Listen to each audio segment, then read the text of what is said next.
Well, good morning, North America. Welcome to our third and final live session for today. I'm Mike Truter, and today I'll be moderating the special What If ISO 20022 Went Live Today event.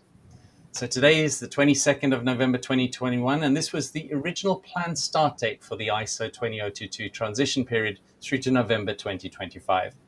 If SWIFT had not announced a one-year delay in March 2020, banks worldwide would be receiving their first ISO 20022 high-value payment messages today.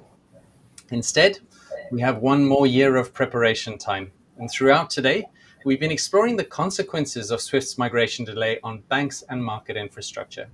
We had an excellent conversation in Asia with Heng Hai Lim, who represents Singapore on the ISO 20022 Registration Management Group.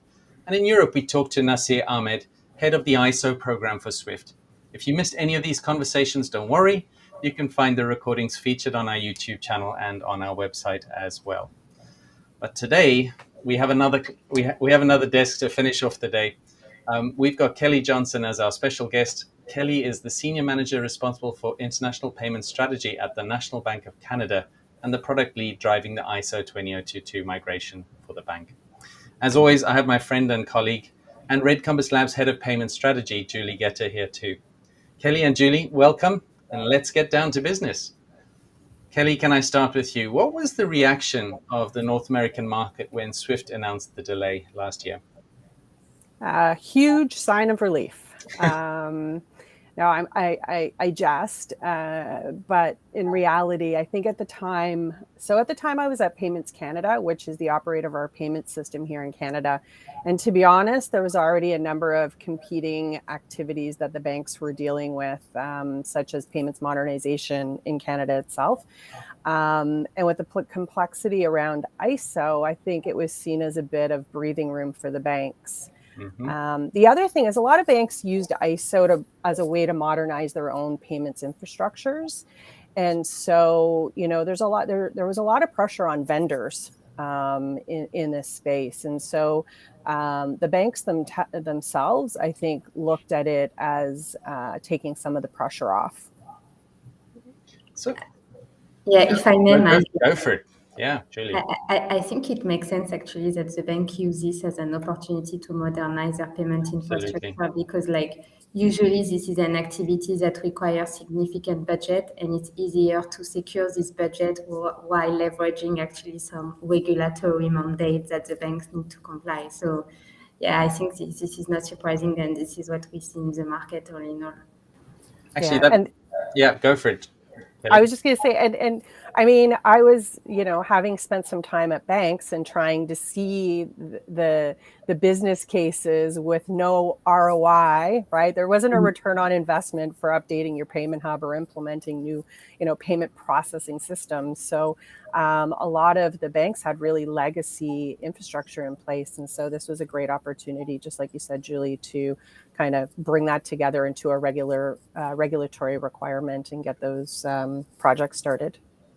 Okay, so I guess that it's been difficult for banks for a lot of reasons. They've had the opportunity here with regulatory change to kind of get the budgets, but how come they didn't make better use of the delay to improve their preparations as an industry? Do you think are there other factors influencing the difficulty in banks preparing for this change? Yeah, I think, it's difficult for a number of reasons. When the banks realized that ISO 20022 wasn't just a SWIFT format change, but really a data project, we needed to take a step back and really understand what that meant to our organizations. This extends beyond our payment processing systems. It touches things like compliance, sanction screening, fraud systems, reconciliation systems, our customer digital channels. This touches everything within the bank. And so, when you layer that on to, it's not even just an IT impact, right? But there's huge change management considerations. Things like payment operations. These are teams that have been looking at MT 103s for 20 plus years, right? There's not going to be a tag 20 anymore. And so, the realization of that, or the compliance operations team who deal with, AML hits, that information is going to look different and potentially. and in a lot of ways. And so there's a lot to consider here. On pausing on the preparation, I think, again, back to what I said before, that a lot of banks were already under a ton of pressure on many other projects and other regulatory changes. So, I mean, there was things that were happening with FinTrack in Canada. There's things that are happening with privacy. There are things, there's and. So that really shifted priorities to what was next on the list. So, like, what's the saying? The squeakiest wheel gets the grease.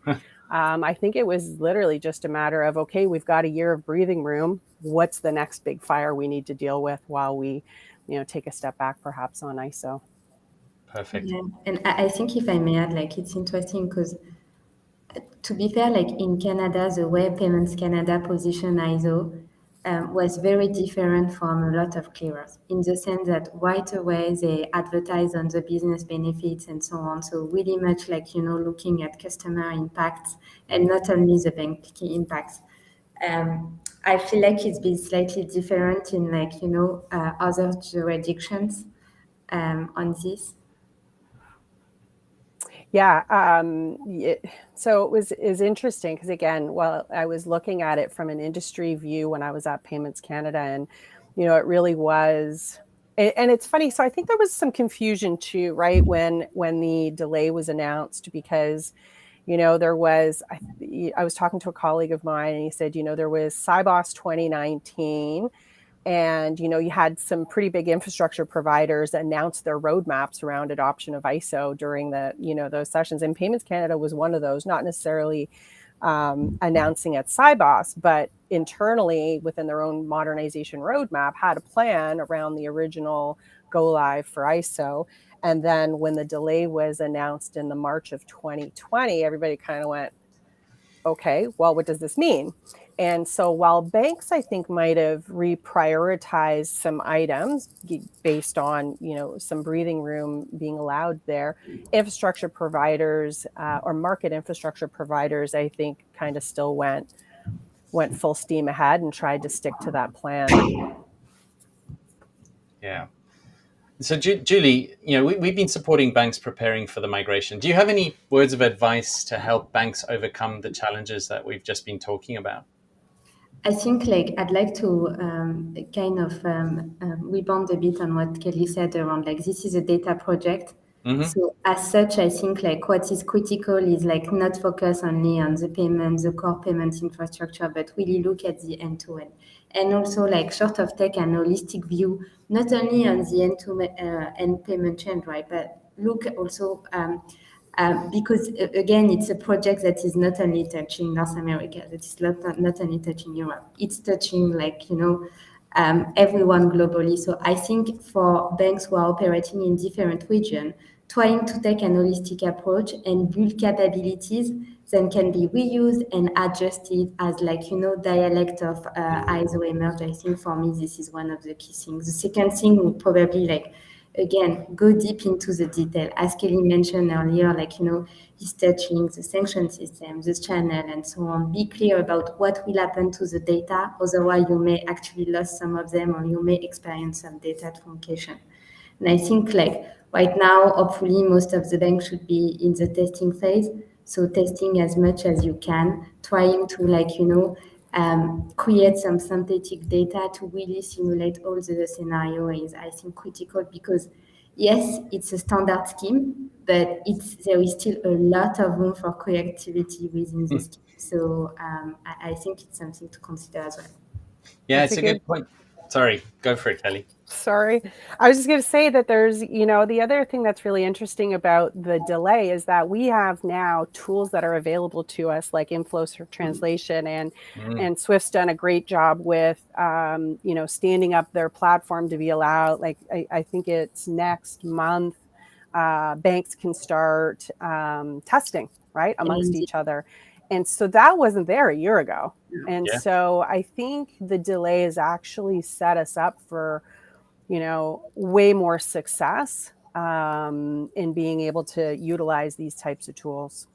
That's Yeah, a it's great point. interesting you're mentioning because, sorry, Mike, because in fact, in the previous, Breakfast Club, Swift was invited and we were exactly discussing this point because through the delay, actually, it gave them the chance to sort of unload a tiny bit the migration by giving more tools to the bank, whether it's transaction manager, whether it's inflows and so on, and also being a bit clearer as well around direction, recommendation provided to the bank. So yeah, I agree on this point.